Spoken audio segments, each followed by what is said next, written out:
He was just a regular worker hired to fix a fence. But underground, his shovel hit metal, and that's how a story began that soon caught the attention of the FBI. He could have left, taken everything, and disappeared. But one phone call changed everything. Subscribe, and write in the comments which city you're watching from. The morning light crept slowly over the dry plains of Texas, turning the horizon into a faded line of gold and brown. The air was already thick with heat, even though the sun had barely climbed above the hills.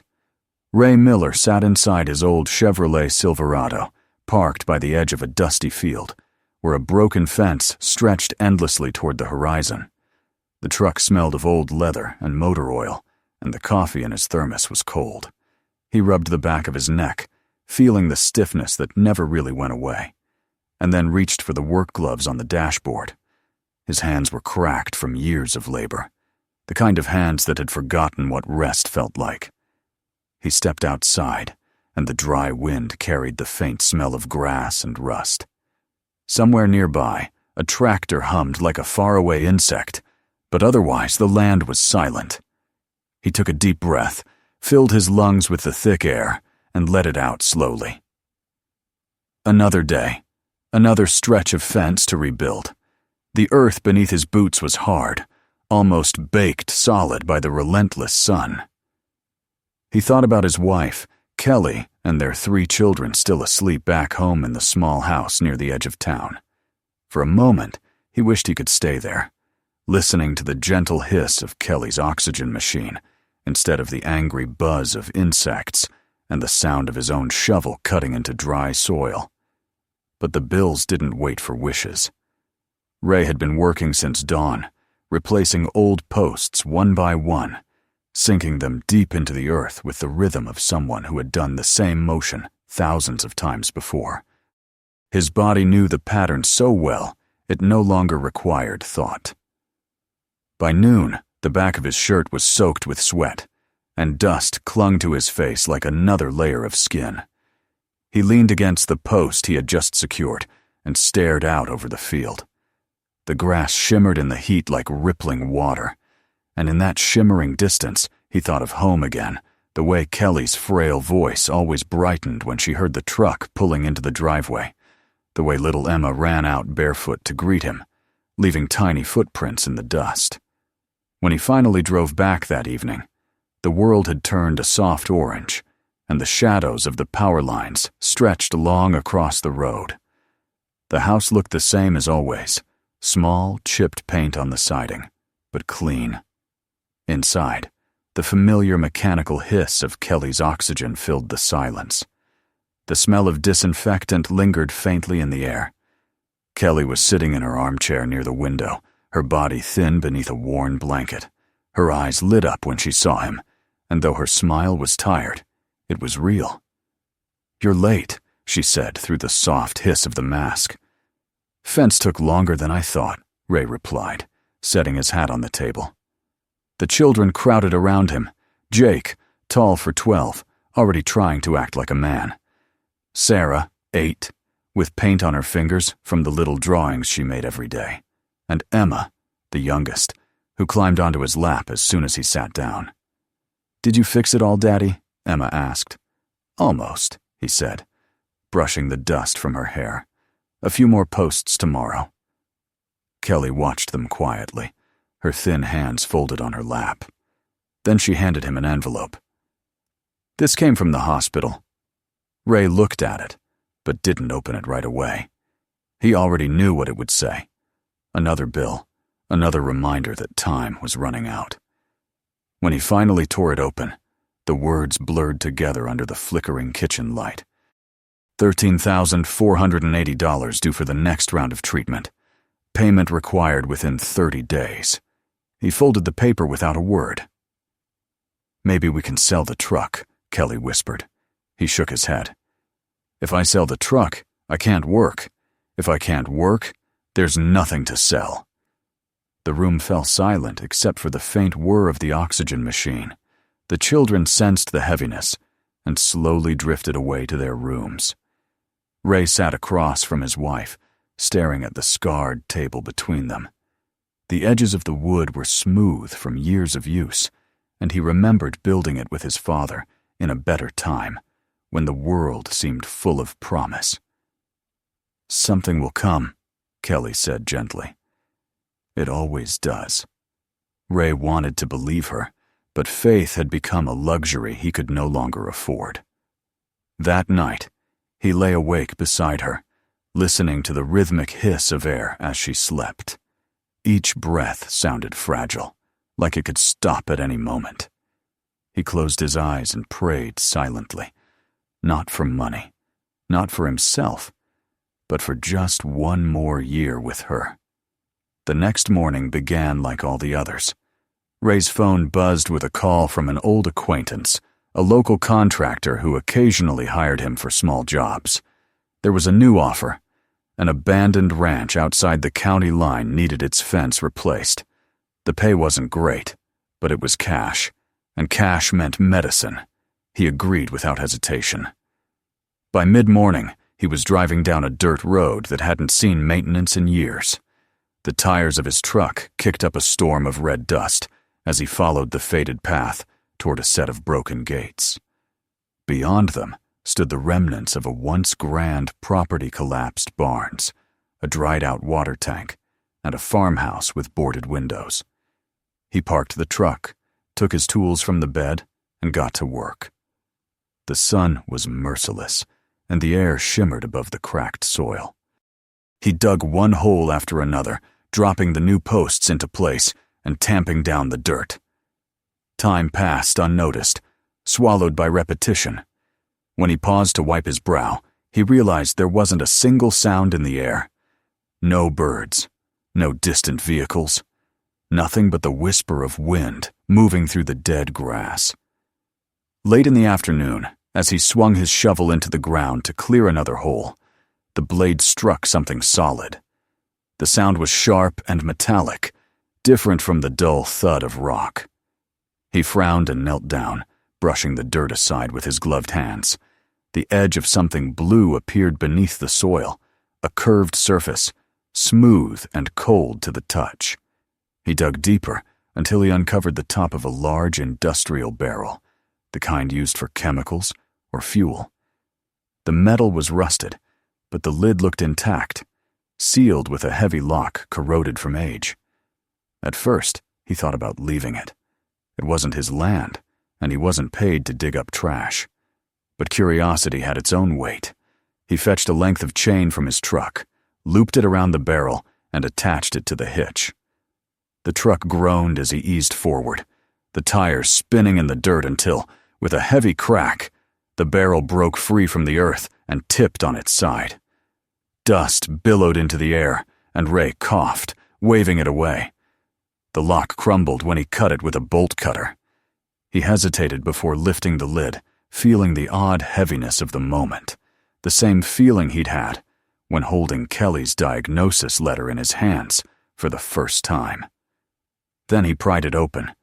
The smell hit him first, musty, like old paper and earth. Inside were stacks upon stacks of tightly wrapped bundles, plastic sheets still clinging to them despite the years underground. His hands trembled as he pulled one out. The plastic tore easily, and what spilled into his palm made his breath stop. $100 bills, crisp despite their age. He lifted another bundle, then another. Every one of them filled with money. He stepped back, dizzy, staring into the barrel that gleamed faintly in the afternoon light. It was impossible to count it all, but his mind started doing the math anyway. Thousands in each bundle, hundreds of bundles packed tight to the rim.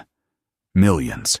Enough to save Kelly, pay off the house, and still have more left over than he could spend in a lifetime. For a moment, the world around him disappeared. The buzzing flies, the wind, the sun, all gone.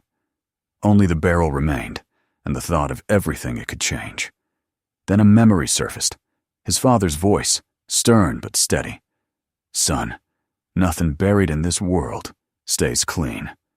He stood there for a long time, the wind picking up. lifting dust into his eyes.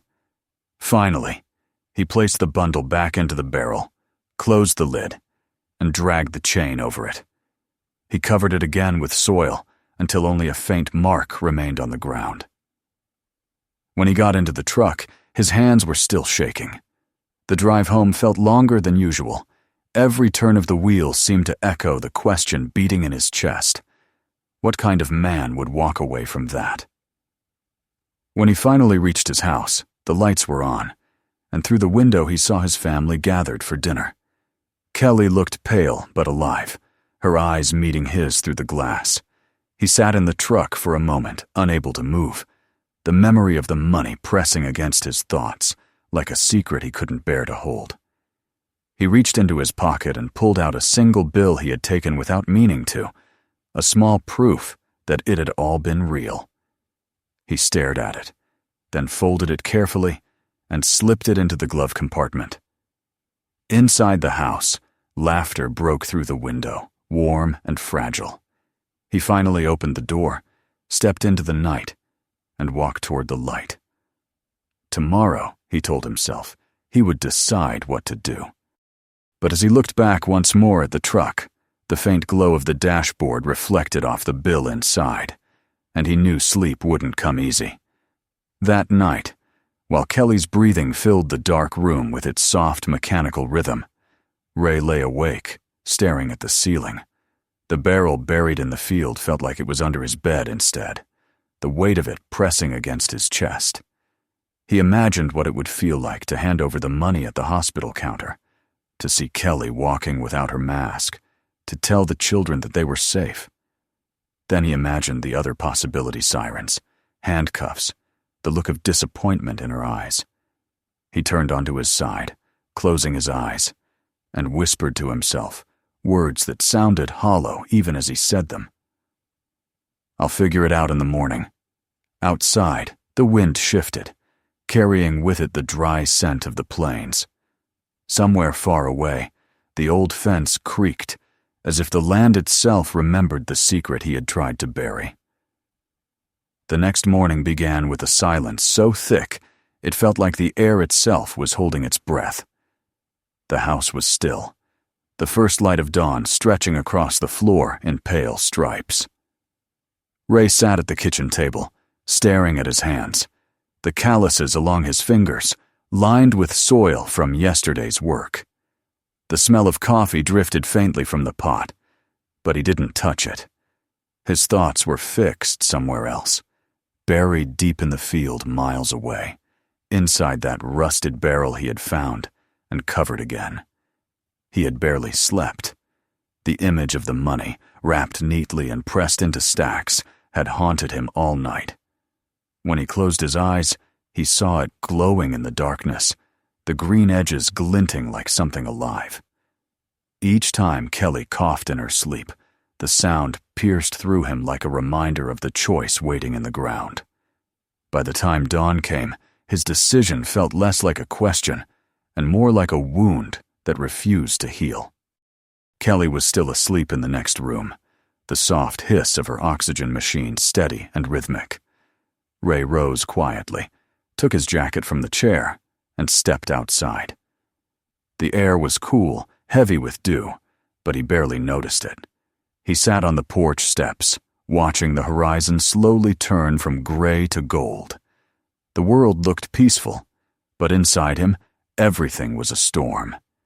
He drove to work as if on autopilot, his hands gripping the steering wheel too tightly. Every mile closer to the farm twisted his stomach.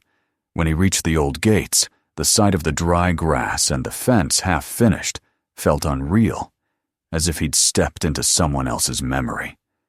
For a long moment he sat in the truck, staring at the stretch of earth that hid the barrel. The ground was undisturbed, just as he had left it. No footprints, no marks, nothing to betray what lay beneath. He could almost hear his father's voice again, that old warning about easy money. But then, like a counterpoint, came the sound of Kelly's shallow breathing, the memory of the doctor explaining that her lungs were failing faster than expected. The voice of morality and the voice of desperation wrestled in his head until one of them went silent. He stepped out of the truck. The shovel was still in the bed. He took it and stood over the spot. The morning sun glared off the handle, and for a moment, he saw his own reflection on the metal. He started to dig. The first few scoops were mechanical, steady, but with every layer of soil he removed, his heartbeat quickened. The blade struck the rim of the barrel, and the sound vibrated through him like a pulse. He knelt, brushing away the dirt until the faded blue paint appeared again. He didn't open it right away this time. He just sat there, staring at it, feeling the heat rise off the ground. He told himself he only needed to look once more, to be sure, to think clearly. But when he finally pulled the lid free, the sight of those bundled stacks made his throat go dry. He reached in and took out one packet, its edges stiff and cold. He opened it, and the bills fanned out in his hands. $50,000, maybe more. He could buy the medicine today, drive straight to the hospital, save her life before nightfall. Nobody would ever know. The land was abandoned, the owner dead, no witnesses. Still, something inside him recoiled at the thought. He shoved the money back inside, sealed the lid, and climbed into his truck. But as he drove away, his mind refused to let go. He kept seeing his wife's face, pale, fragile, the way she smiled through pain. By the time he reached the main road, he had turned around twice already, caught in a cycle of going and coming back, as if both directions were wrong. That night, after dinner, he sat in the garage, the dim bulb above flickering. The air smelled of oil and rust. On the workbench lay a single wrapped bundle he had taken, unable to resist. It looked small and harmless, yet it seemed to fill the room with its presence. He unwrapped it slowly, his heart pounding, until the dull green edges showed. He counted the money twice, as if the act itself could change the number. $50,000, enough to cover 3 months of hospital bills. He wrapped it again and hid it behind a loose panel in the wall, his hands shaking. When he turned around, Kelly was standing in the doorway. "You're up late," she said softly, leaning against the frame. "Couldn't sleep," he answered too quickly. Her gaze lingered on him, steady, searching. "You look like a man trying to bury something and not sure how deep to dig." He froze, the words hitting closer to truth than she could know. "Just tired, Kel," he whispered. "That's all?" She nodded, though her eyes said otherwise. "You've been tired for a long time." After she went back inside, he sat there in the dark, his pulse still hammering in his ears. The money seemed to breathe behind the wall. The next day, he returned to work, but couldn't concentrate. Every hammer strike felt louder. Every gust of wind seemed to whisper questions he couldn't answer.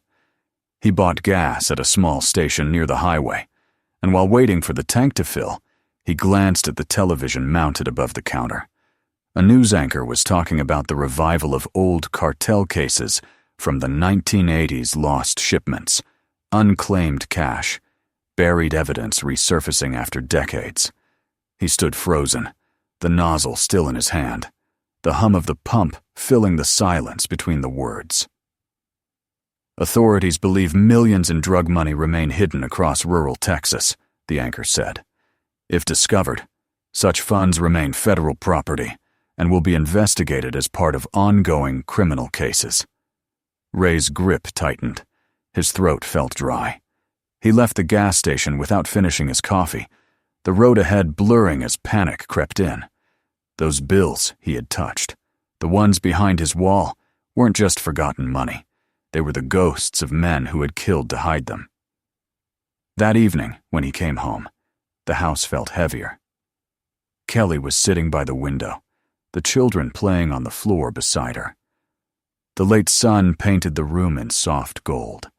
Everything looked peaceful, but he could feel the weight of what he carried pressing against that fragile calm. At dinner, Jake spoke through a mouthful of food. "Dad, what would you do if you found buried treasure?" Ray tried to smile. "I don't know." "Why?" "Just thinking," Jake said with a grin. "I'd keep it. Buy Mom the good machine from the TV, the one that doesn't make that noise." Kelly laughed weakly, but Ray couldn't. He stared at his plate, the fork frozen in his hand. The boy's innocent voice echoed everything that had been gnawing at him for days. After they went to bed, he stepped outside and stood in the yard. The moon was bright, washing the world in silver. He looked toward the horizon, where the ranch lay hidden in the dark. The night wind carried the faint scent of sage and dust. He closed his eyes and imagined driving out there, digging it up, taking just enough to survive. He imagined Kelly's smile when the bills disappeared and her breathing steadied. Then he imagined the knock on the door, the flashing lights, the handcuffs. By dawn, he knew he couldn't keep living with the question. He drove to the ranch one last time, heart hammering in his chest. When he reached the field, something was wrong. The gate was open. Tire tracks cut across the dirt, fresh and deep. His stomach dropped. He parked and walked the rest of the way, the dry grass crunching beneath his boots. The spot where he'd buried the barrel was no longer undisturbed. The ground had been torn open, the soil scattered, the barrel half exposed. The lid was off. He ran forward and looked inside. The bundles were still there, but fewer now whole sections missing. Someone had found it. Someone else knew. Panic surged through him. He looked around, scanning the tree line, the dirt road, the empty house in the distance. Whoever had come was gone now, but they might return. And if the authorities traced this back, it would all lead to him, the man hired to work the land, the last one here. He stumbled back to his truck, breathing hard. His hands trembled as he reached for the ignition.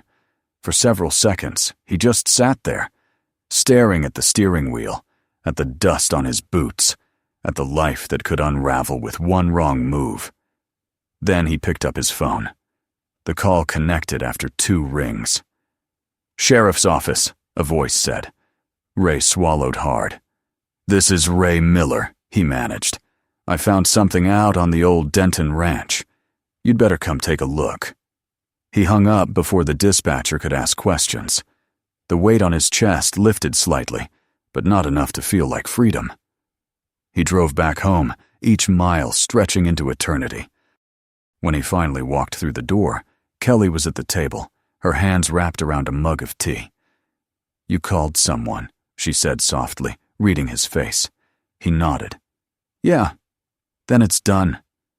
He looked at her, at the frail woman who had never once asked him to steal or to lie. For the first time in days, he felt something close to peace, even if it was the kind that came before a storm.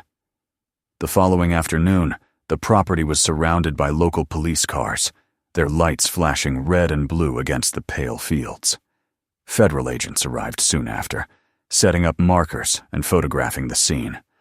Ray stood near his truck, silent, as men in gloves lifted the barrel from the ground and laid the contents out on a tarp. Bundles of cash glittered faintly under the sun. An agent approached him, clipboard in hand. "You're the one who reported this?" "Yes, sir," Ray said quietly. The agent nodded. "You did the right thing. These bills match the serial numbers from Escobar's network. We've been chasing some of this money for 30 years. Ray stared at the stacks of green paper, feeling neither pride nor relief. "Glad I could help," he murmured. The investigation stretched on for days. They questioned him repeatedly, checked his bank accounts, searched his home and garage. He told them everything, even about opening the barrel and seeing what was inside. But he didn't mention the single bundle he had taken. That he had returned to the field before calling. He wanted no shadows between him and the truth. When the agents finally left, the town already knew. Word spread fast about the worker who found millions buried in a field and didn't keep a cent. Some called him a fool, others a saint. He tried not to hear either. But the whispers followed him. A week later, one of his clients canceled a job, saying quietly that the feds had been sniffing around. Another contractor stopped returning his calls. Didn't matter that he'd done nothing wrong. In a town this small, being part of something that big made you a rumor no one wanted near. At night, he sat beside Kelly, holding her hand while she slept. The oxygen machine still hissed softly. He wondered if doing the right thing always had to cost this much. The days grew shorter, the air colder. The fence he had been hired to repair stood unfinished. Sometimes he thought of the field, of the empty space where the barrel had been. It was strange to miss something so cursed, but in its absence, he felt a hole in himself, a reminder of how close he'd come to changing everything. Still, when he looked at Kelly, at the quiet strength in her face, he knew he couldn't have done it any other way. Whatever happened next, at least the truth was his alone, clean and unburied. And somewhere, far from that lonely Texas road, men in dark suits filed their reports, unaware that for Ray Miller, the real story had never been about the money. It had been about the moment he chose to pick up the phone instead of the shovel, about the sound of his own voice, saying the words that would change his life. "You'd better come take a look." The weeks that followed the discovery blurred together in Ray's memory, like a long stretch of desert road. The investigation had ended, but the noise it left behind still echoed through his life. He was no longer just a man who built fences. He had become the guy who found the Escobar money, a headline that people whispered but never said to his face. Some called him a hero, others called him a fool. The truth was quieter than either. He was simply a man who had done what he thought was right, and was now learning how expensive rightness could be. The morning after the agents left, he woke before dawn, as always. The sky was bruised purple over the plains, and the smell of dust drifted through the open window. Kelly was asleep beside him, the faint hiss of the oxygen machine keeping rhythm with her shallow breaths.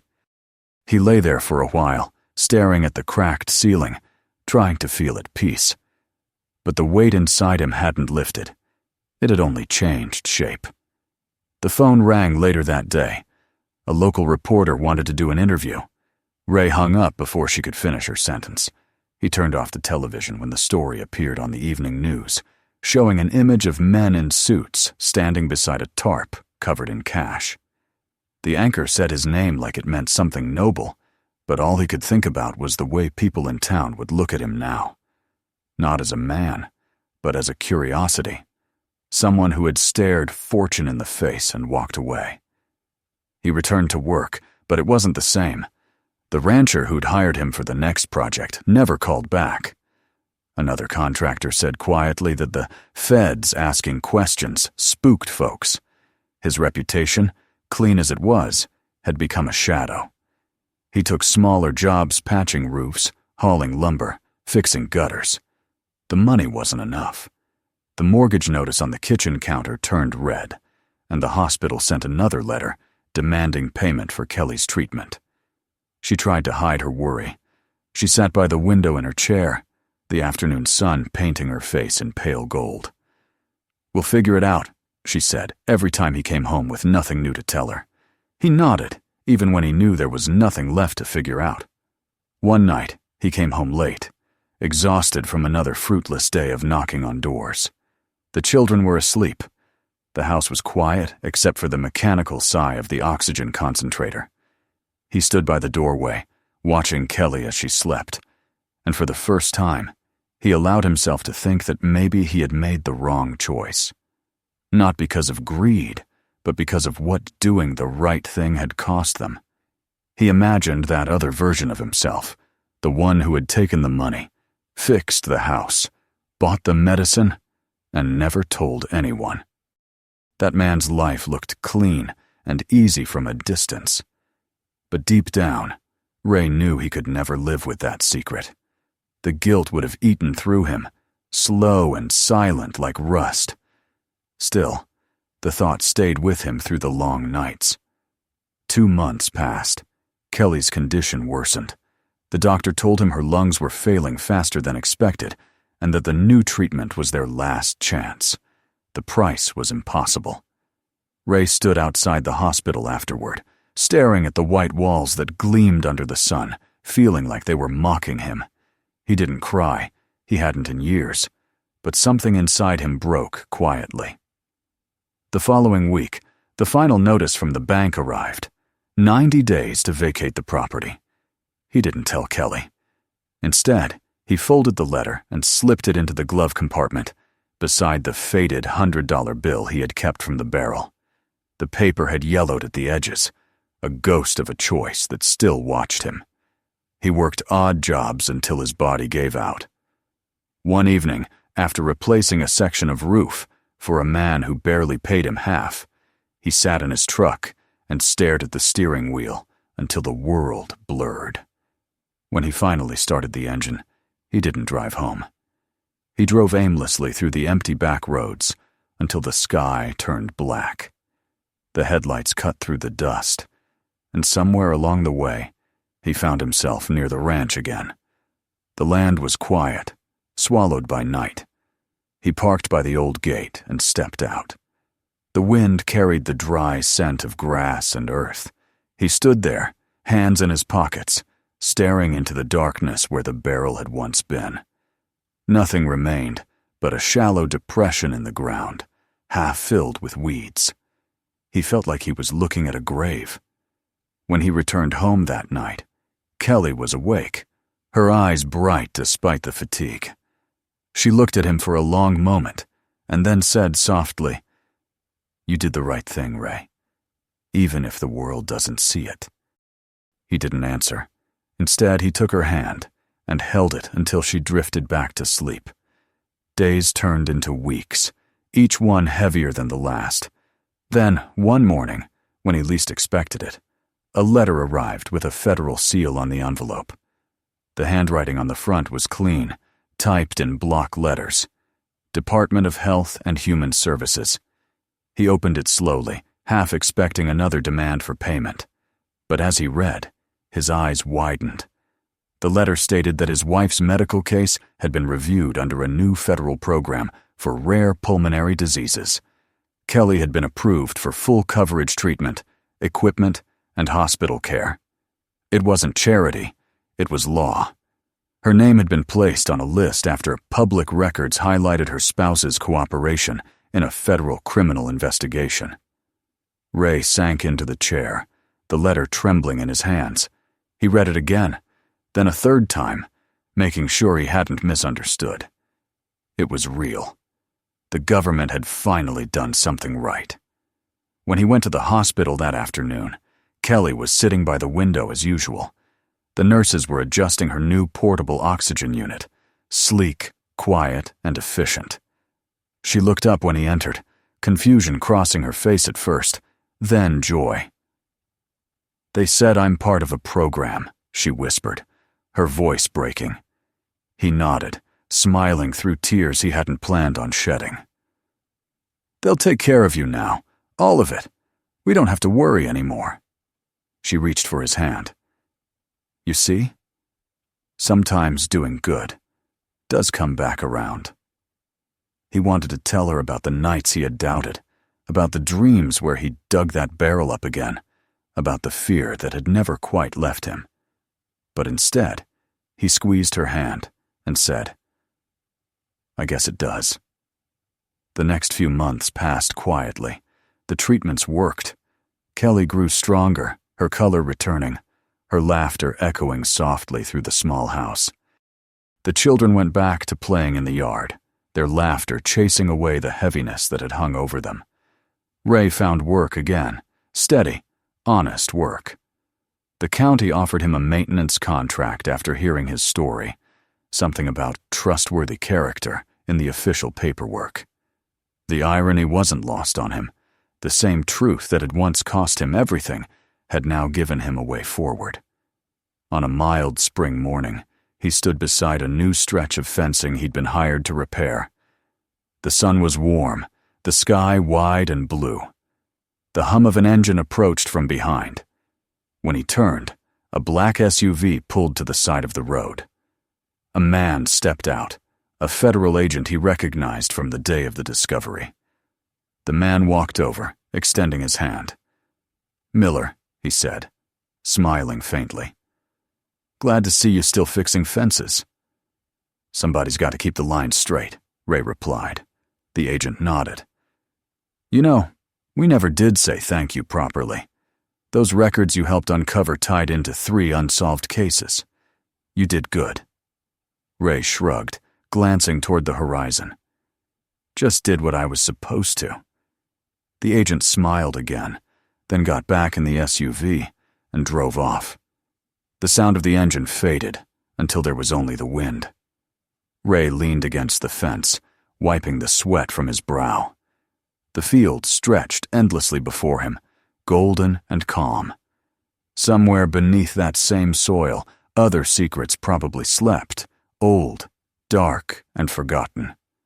But not his. He had buried his own temptation, and for once, it had stayed buried. He stood there a while longer, watching the sunlight dance over the grass. The road behind him shimmered in the heat, and for the first time in months, the silence didn't feel heavy. It felt earned. When he returned home that evening, Kelly was waiting on the porch. The oxygen unit was slung lightly over her shoulder, and the children were chasing each other in the yard. She smiled as he walked up the steps. "You're quiet," she said. "Just thinking," he replied. "About what?" He looked at her, at the way the light caught in her hair, at the home that was still theirs, at the life that had somehow pieced itself back together. "About how sometimes one phone call can cost everything," he said, "and still be worth every cent." She stepped closer and rested her head against his chest. The setting sun bathed them in amber light. For a long time, neither of them spoke. The world around them was still, the air warm and filled with the scent of earth after rain. And as the night settled quietly over Texas, Ray finally understood what peace felt like. Not the peace of money or ease, but the kind that comes only when a man has faced the worst in himself and chosen to be better. He had made the call, and though it had nearly broken him, it had also saved everything that truly mattered. If this story moved you, don't forget to subscribe for more. Watch the next video and share this one so others can feel it too.